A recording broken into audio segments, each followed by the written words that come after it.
Sorry, I have not been putting out a lot of content lately because I've been killing myself at work. This is not a full-time job, what I do here, unfortunately, but I'm trying to keep up. I got a few things that happened. It's been a little bit of a busy time, so I appreciate you hanging in there for me. I will be doing better, much better coming soon. Today we're talking about Martin Luther King. It was just his day the other day. It was his birthday, and I wasn't going to talk about Steven Crowder. I don't even know who Steven Crowder was. It was a video sent to me. Somebody was saying, hey, man, you might want to check this out. It blew my mind. It truly did. And I've heard, I thought I heard it all by now, but apparently I haven't. So before we discuss these details, let's go ahead and check out this video real quick. Here's something you probably know that MLK, for example, let's start with this, supported peaceful protest. Yeah. Okay. Yeah. That is true. Sometimes. He also had some pretty, I guess you could say, unsavory opinions about riots that I do think need to be considered because a lot of people don't know this part. And continue to say to my brothers and sisters that this is not the way. Continue to affirm that there is another way. But at the same time, it is as necessary for me to be as vigorous in condemning the conditions which cause persons to feel that they must engage in riotous activities as it is for me to condemn riots. I agree with everything thus far. I think America must see that riots do not develop out of thin air. Certain conditions continue to exist in our society, which must be condemned as vigorously as we condemn riots. But in the final analysis, a riot is the language of the unheard. What is it that America has failed to hear? It has failed to hear that the plight of the Negro poor has worsened over the last few years. It has failed to hear that the promises of freedom and justice have not been met. And it has failed to hear that large segments of white society are more concerned about tranquility and the status quo. And as long as America postpones justice, we stand in the position of having these recurrences of violence and riots over and over again. See, and that's the problem, is the open-endedness to it because, well, what is justice? Well, right now people are saying, oh, injustice is there are too many Asians at Stanford. Yeah. So let's burn down a Walgreens. Yeah. No, be more specific. You need to be a little more specific. And let me be clear, too, at another 1967 speech, and we'll get to the crack whores, and we'll get to the orgies, we'll get to all of that, which a lot of you don't know about MLK. 5 things you don't know about MLK. Bet you didn't expect to hear MLK and crack whores. What? Today. I have a dream of non-crack whores at a Motel 6. Nope. No. I don't think crack existed. You wouldn't go Motel 6. Probably not. Just whores in general, then. So a 67 speech, King said, urban riots are a special form of violence. They are not insurrections. Disagree. Good to know. Said the rioters are not seeking to seize territory to attain control of institutions, which today they are. That's their stated goal, Black Lives Matter. They are mainly intended to shock the white community. The looting enables the most enraged and deprived, using his word here, Negro to take hold of consumer goods with the ease the white man does by using his purse. This goes on a lot. If you look at some of his statements regarding riots and regarding violent protest, it's worse than I thought. I thought he kind of both sides it. He actually more often encouraged violent protesting than he discouraged it, and that is probably disappointing to a lot of people. I told you it was bad. If rolling over in your grave was a real thing, Martin Luther King, you can assure, was dizzy on his birthday. That was ridiculous. And so let's get into it. He gave 1 minute of one speech, right? And I think that's unjust in itself, in Martin Luther King terms, because dude's given literally over 2,500 speeches. He traveled over 6 million miles all around the world, okay? And he went to jail 20 times for his community, for, what he believed in. So first thing I would just ask is, anybody that has anything to say in a negative manner about Dr. King, I would ask, what have you done for your community? Much less black people or anything for that matter. Your country. What have you done? I think that's the accountability mirror you have to, and you got to ask yourself that before you do anything. And I think a lot of people should start thinking like that, but that would take a great reduction in ego. And I don't think a lot of people have that within them. Anyway, I went through some things. Oh, by the way, he was murdered at 39. So just think about what he would have accomplished if he wasn't murdered at 39. He already accomplished everything I just said. And then, so it speaks for itself. Murdered at 39. So he actually got murdered for what he believes in. Anyway, so I looked up some things. And I could have went through a lot of things, but it didn't take me long to just find a few things that are just going to blow his whole, his whole video to shit. So he was given an interview in 1960, right? And the man asked him in the interview, isn't it true when hate kept within the individual tends to destroy him, and if not destroy him, certainly interferes with ongoing processes? And it has something of a paralytic effect on organizing himself for any constructive action. The answer King gave was, modern psychology is saying that a great deal now. That is as injurious to the hater as it is to the hated. It is as pernicious to the subject of hate as it is to the object of hate. So we have a responsibility to get this over to everybody. That hate is a cancerous disease that ultimately destroys both the hater and the hated in the process. If not physically, certainly spiritually and psychologically. All right. Now, does that sound like a man that's advocating for riots or pushing for, for people to hate people and violence and all this shit? No, the man's speaking in psychological terms. He cares so much that he's actually breaking it down in psychology. Why does man act like this? Why does man respond like this? Why are people reactionary like this?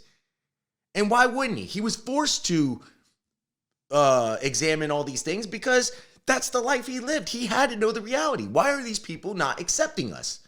What is going on in these people's mind that feel like it's okay to segregate or okay to lynch people or okay to do whatever? And there was a lot of whatever. One more thing he was asked was on this other one. He said, you say love is the most effective agent, even when dealing with discrimination. Is that right? King's answer, I'm of the opinion it is possible for one to stand firmly and courageously against an evil system, and yet not use violence to stand up against it. And it gets better. And also not hate in the process.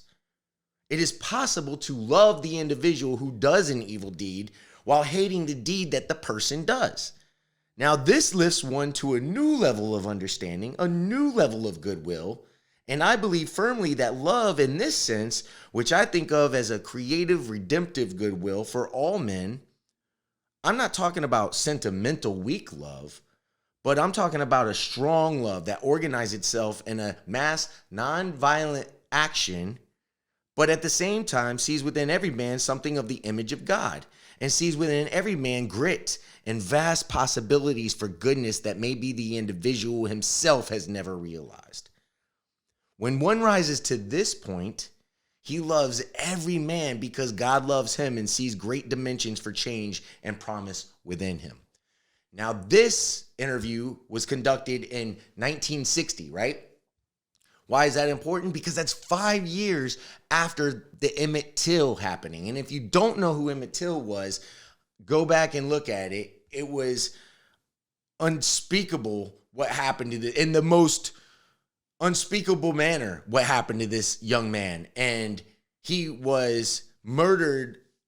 Those people that murdered him weren't even police. They went, this is how it was in 1955. They went to his house. He was staying at a relative's house. I believe it was his uncle's. They went to the house. They walked right in, took him out of the bedroom, took him off and killed him. Again, in the worst way possible. His mother had to have an open casket, and that's what sparked the civil rights. That was a significant part that sparked the civil rights. So,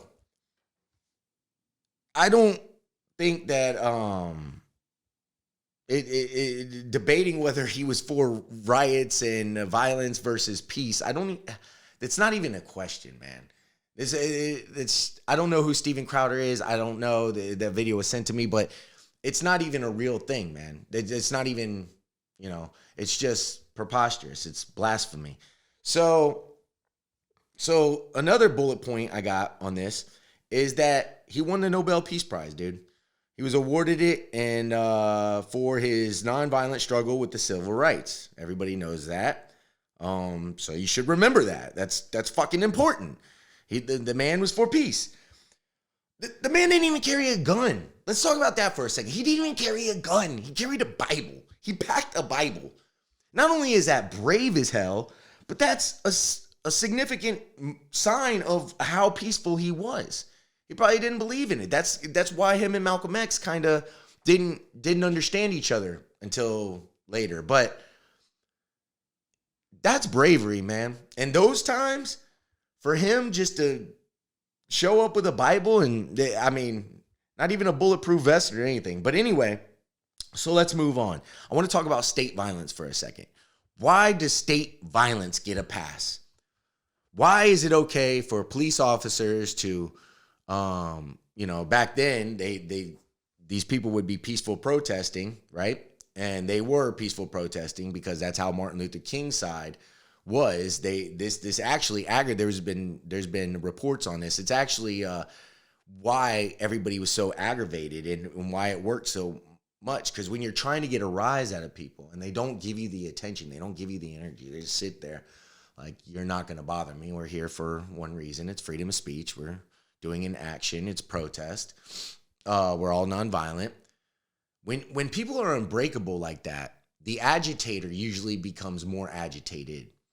They lose their mind, and because that's what a bully is. That's what ego is. It's not your best representation of yourself. It's not who you really are. And you end up getting mad as a result because that's what got you there in the first place. You're an asshole, right?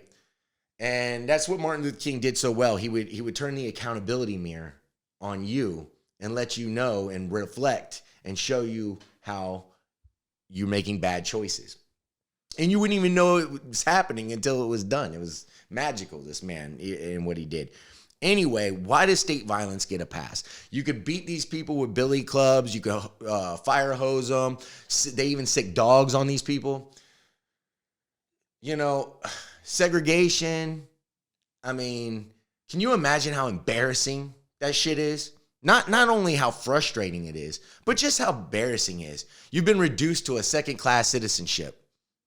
You're not equal, all right? It was blatantly obvious.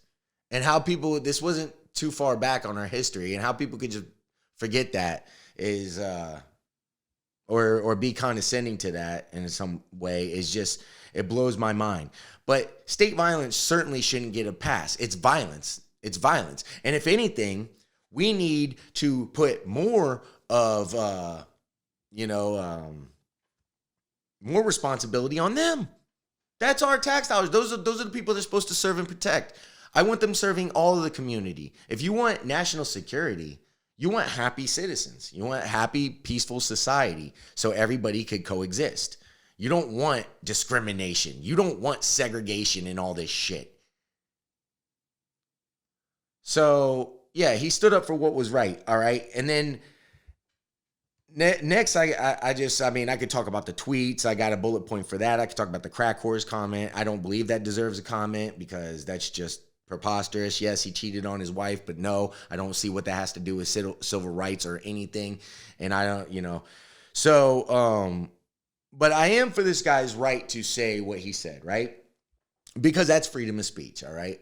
No, I don't agree with Steven Crowder, whatever, Crowder, whatever you want to call him. But I am for his right to say what he said, right? Why? Because censorship, especially today when the corporations are merging with the government and they're trying to corrupt and own everything and control narratives, media, frenzies, all this shit, the freedom of the press, all this stuff. In a time like this, I don't think it's wise at all for us to be calling on censorship, even for anybody, for anybody. It's up to us to acquire the knowledge to call bullshit when we see it and just say, hey man, I don't think that's right because this isn't that this. Because an educated society is the most, it's harder to break an educated society. If we're all educated, if we're all together, and if we all don't, look at each other with animosity and are open to listening to each other and taking in, then we're the best version of ourselves we can be. We're coexisting, we're smarter together. You educate yourself independently, and then we can educate ourselves collectively. It's the best way to have a safe society, and one that's definitely going to be, what's the word I'm looking for? For the future, it's just going to be a better society. It's going to be sustainable. That's the word I'm looking for. It's a sustainable society. So let's just go with the liberals now. I got to flip the thing. You're not off the hook either. For people that tweet out like Obama and, whoever, Hillary Clinton or whatever, it's so bad because the Overton window has been shifted all the way to the right? Meaning that none of these policies that even liberals or anybody that stick up for are anything to do with what Dr. King advocates for or advocated for. Fighting the capitalist system, all this stuff, imperialism, poverty. Nobody's fighting for the working people. 80% of us live paycheck to paycheck, all right? What he was trying to warn us was, hey, man, this isn't just here. This is everywhere. This is a system, and it's going to eat everything. Everything we ever, So I have a thing from Michael Parenti, right? And he basically talks about this in a nutshell, how there's no such thing as poor countries, right? Because we don't just eat ourselves here at home. We actually do damage to everywhere. This doesn't stop here. It's an economic system that expands. The expansion is.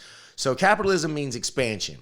And that means expansion into the expropriation of the third world, a process that's been going on for about 400 years, perpetrated by the Portuguese, the Spaniards, the Dutch, the Belgians, the French, the English, and most recently, most successfully, and most impressively by the Americans. That is the ruling classes of these countries, not by ordinary people. The ordinary people simply pay the cost of empire. The ordinary people send their kids off to die on the plains of India or jungles of the Congo or Latin America or wherever else. This brings us to another revelation, namely that the third world is not poor. You don't go to poor countries to make money. There are very few poor countries in this world. Most countries are rich. Philippines are rich. Mexico is rich. Brazil is rich. Chile is rich. Only the people are poor. But there's billions to be made there, to be carved out and be taken. There's been billions for 400 years. The capitalist European and North American powers have carved out and taken the timber, the flax, the hemp, the cocoa, the rum, the tin, the copper, the iron, the rubber, the bauxite, the slaves, and the cheap labor. They have taken out of these countries. These countries are not underdeveloped. These countries are overexploited. So it's a brilliant way of looking at basically what Dr. King was advocating for way back in the day and how this machine expands. It's based off expansion. It's based off growth, for profit, everything. And as a result, all these wars, it extracts the money from people. The regular, everyday, we pay the cost, just like you said. So, and not only do we pay the cost financially, we pay the cost in blood. We die for these fucking executives to make money in pointless wars, and that's all we've been involved in, and that's all we're going from here. And as a result, we're also destroying these relationships that we need to help address peace. You know why peace is so important? It would be nice just to die and not worry about shit, but it's the future we're concerned with. If you have kids, if you've got grandkids, well, what do you want them to see when you die? Because you're already leaving them a shittier life behind them. We're not going to have, I'm not going to have the money my parents. I was talking to my mom about this the other day, how my dad, we lived off just my dad's earnings in the 80s and stuff. And we had a pretty damn one parent working, one mom raising children in the household. And we lived pretty good at that time. And that's just not possible. So the standard of living is declining. And it's going to continue to decline. It's been declining for several decades now. And everybody's waiting for some politician to actually mean what the fuck they say. They're not. They're not. There's countless policies that were bullshit, and we have mountains of debt to prove that liberalism is not working. It's a flawed fucking system. We are a failed state. Look at how we're addressing the coronavirus issue. We don't have enough hospital beds. It has its tentacles in every single part of society. Private prisons, fucking you name it. We can talk about it. Anything you want to talk about, it has corrupted. It's the for-profit system. That's how it works. And Dr. King was trying to warn us about this. This is why his history has been whitewashed. This is why the Overton window only moves to the right. It never goes to the left. This is why all of FDR's reforms that he made back in the New Deal have all been pulled back, if not abolished completely almost. The minimum wage, I mean, Social Security, they're trying to strip everything away. It's a human right to have health care.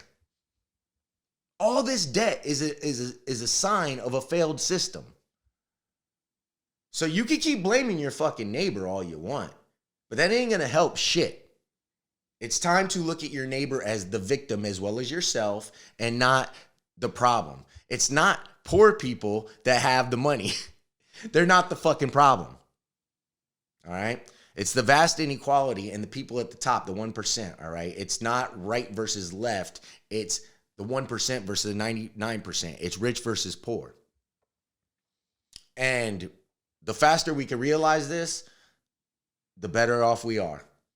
But until we do that, we're just going to be spinning our wheels here in the sand. And I want to just say one more thing, all right? This doesn't have anything to do with imperialism, but this is at home state violence thing, and I thought it was pretty interesting. This is a great point right here that Dr. King said. Morality can't be legislated. Behavior can be regulated, right? Even though it may be true that the law cannot change the heart, it can restrain the heartless. Even though it may be true that the law cannot make a man love me, it can restrain him from lynching me. So while the law may not change the hearts of men, it can and it does change the habits of men. When you have a just system. He didn't say that, and when you begin to change the habits of men, pretty soon the attitudes will be changed. Pretty soon the hearts will be changed. The dude was talking in psychological terms, man.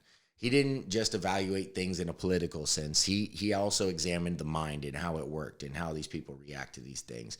The man was so ahead of his time. We killed probably the best tool that we had in our American toolbox.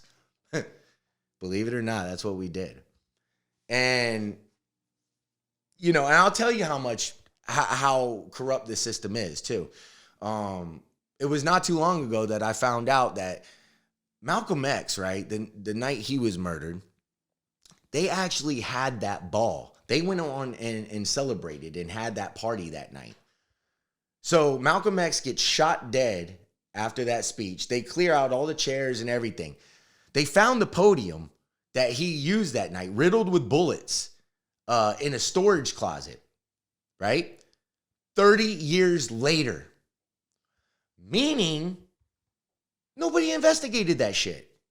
So what does that tell you, that nobody investigated that shit? Nobody gave a damn because they knew who did it. And Dr. King, another part of Dr. King's story that a lot of people don't know is he wasn't dead.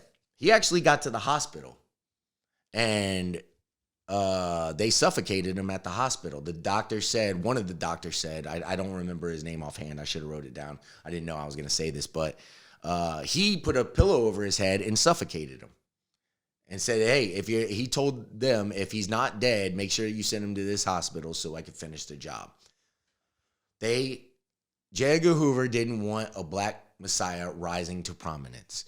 It's very well documented for that. And that's why they killed Fred Hampton in 1969. He was the last one on the list because he was going to be a powerful mind. That dude was already making significant changes with the lunch program and all that stuff. But all these people were doing was fighting for poor people. And Martin Luther King was fighting for poor white people too. He was, like I said, he's the first one to admit that there's twice as many white poor people that there are black people. And today it's no different. There's just a lot of poverty. 80% of us live in paycheck to paycheck. And that was a stat given before the pandemic. So all of this stuff relates in a major way. And I'm just waiting for people to see it. And not only see it, but examine it yourself. Do some independent research yourself and look this stuff up. Get involved, because that's how you do it. What you don't know is being used against you today in a big way. All of us. It's fucking our whole lives up. My rent is going up $500. My rent is going up $500. So inflation is fucking everywhere right now. This is just the beginning. Things are going to get worse. We can and we must understand this and start calling people out with honest eyes and just saying, hey, call it how it is. And that's when we could start making true change and corrections and stuff. But unfortunately, I don't think it's going to be reforms. I don't. I think it's going to take a massive revolution, a revolution of values, like Dr. King said. But it's crazy times. But yeah, man, Dr. King was my hero, and bottom line is he should be yours too.